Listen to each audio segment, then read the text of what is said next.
How are you today? I hope you are doing great.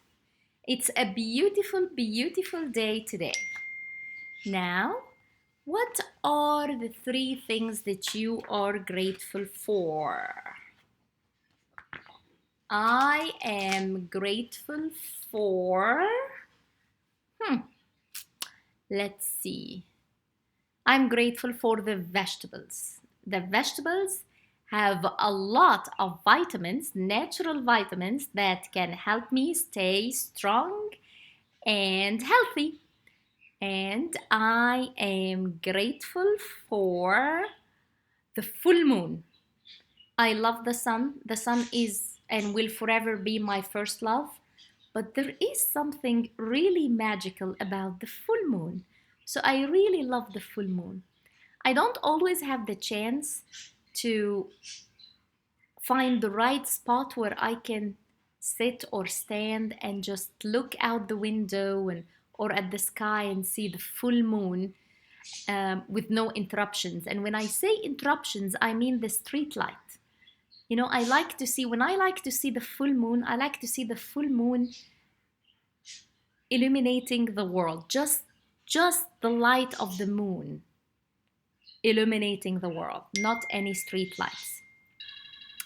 So, yes, and I'm grateful for you. I'm grateful that you are here with me and that we are about to share a story together. Our story today is Little Red Hen. Little Red Hen lived on a farm with her three chicks. They lived a simple life and helped each other when there was work to be done.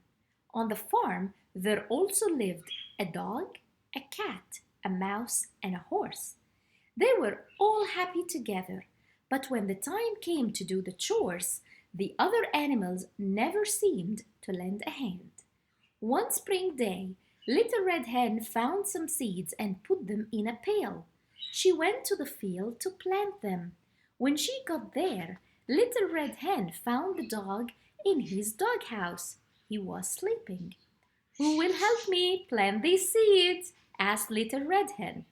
"Not I," said the dog as he yawned and stretched. "Then I will do it myself," said Little Red Hen. Little Red Hen began planting the seeds in a neat row. Before long, her three chicks came by. "We will help you," chirped the chicks. The chicks went to work with their mother. They scratched the ground with their little feet and pecked out holes for the seeds. By the end of the day, and yes, it took them a whole day, they had planted every last seed. After their hard work, Little Red Hen and her chicks enjoyed the best night's sleep they ever had. Several busy months passed for Little Red Hen and her chicks. Before they knew it, autumn had arrived. After months of careful tending, the seeds they had planted in the spring grew into tall, slender stalks of wheat. Little Red Hen and her three chicks took their cars to the field to harvest the wheat.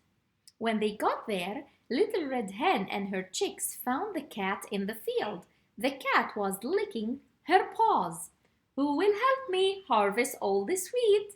asked Little Red Hen. "Not I," said the cat as she swished her tail back and forth. "Then I will do it myself," Little Red Hen said. "We will help you," peeped her chicks. Little Red Hen and the three little chicks harvested the wheat all by themselves. The cat sat by and watched, but she did not help. By the end of the day, yes, it took them an entire day, they had a whole cart full of wheat. The next day, Little Red Hen and her chicks took their cart to the mill. Little Red Hen pulled the cart while her little chicks pushed from behind with all their might. It was such a big job for very small chicks and Little Red Hen. Slowly but surely, they got to the mill and had their wheat made into flour. There were so many bags of flour that their cart was filled to the top. Little Red Hen and her chicks brought the cart back to the farm, where they found the horse standing in the barn. He was munching on some oats and swatting flies off of his strong back with his tail. "Who will help me unload this flour?" asked Little Red Hen. "Not I," said the horse as he kept munching on the oats. "Then I will do it myself," said Little Red Hen. "We will help you," chirped the chicks. Little Red Hen and her 3 chicks unloaded the flour bag by bag into the barn. It was hard work for such little chicks, but it was fun working together. By the end of the day, they had unloaded all the bags. In the morning, Little Red Hen and her chicks mixed some of the flour in a big bowl to make dough. When Little Red Hen looked in the cupboard for some sugar, she found the mouse lying about. "Who will help me make the bread?" asked Little Red Hen. "Not I," said the mouse as he rolled onto his side. "Then I will make it myself." "We will help you," peeped her chicks. They all took turns mixing the dough. Then they kneaded it into the shape of a loaf and put it into the oven to bake. Outside in the yard, the wonderful smell of the baking bread drifted over to the other animals. The dog, the cat, the horse, and the mouse all came to the window of Little Red Hen's kitchen. The bread smelled so good.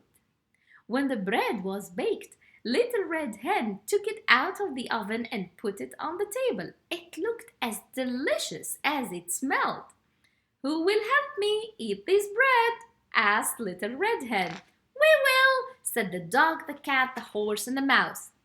"Anyone who helped me plant the seeds, or harvest wheat, or unload flour, or make dough can help me eat the bread," said Little Red Hen. "All who stayed and watched and did nothing and did not help are not going to have any." The dog, the cat, the horse, and the mouse stood there sadly, but the 3 chicks danced around. "We helped you," chirped the chicks. Then Little Red Hen and her chicks ate the best bread they ever had. The end. Did you like the story? I think it is completely fair for Little Red Hen to decide that only those who helped her are the ones who are going to enjoy the bread that she made. It was not nice of the dog, the cat, the horse, and the mouse not to lend a hand and to only appear when the bread is ready for them to eat.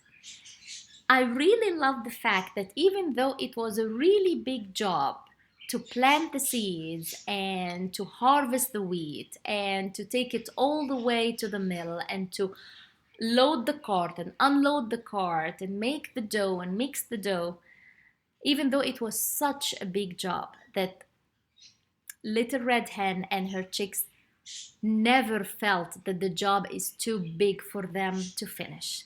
Even though each single step took them an entire day, and even though the job appeared this big while their bodies are this small, yet they were never discouraged. They went on it and they did it. I really, really like that about the story. And see, when people are sharing a life together, whether they are friends or family or neighbors or communities, when they are sharing a life together, then everyone needs to help. And not while they are angry and annoyed, but willingly and happily. Because when we help each other, life becomes a lot more beautiful. Life becomes a lot more worth living. And the big job can be done. And it gets easier, and we create better memories, and we always remember that we were there for one another and we created something beautiful and big, even though we may not be as big. We create bigger things when we work in teams than we do when we just work as individuals. I want to remind you how amazing you are, how smart you are, how lovable you are, and how kind you are. Because you are just born like this. Everyone is born like this.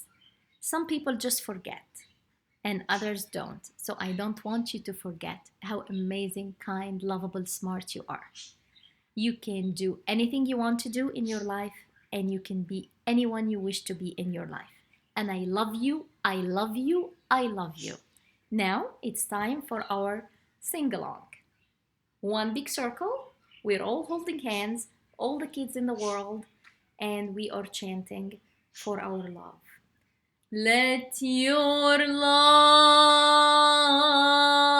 shine on, for we are the stars in the sky. Let your love shine strong until the day we fly. Let your love shine on, for we are the stars in the sky. Let your love shine strong until the day we fly. Thank you for being with me here today. Have a good night, sleep tight, sweet dreams. I love you this much and more. And I'll see you again tomorrow. Have a good night.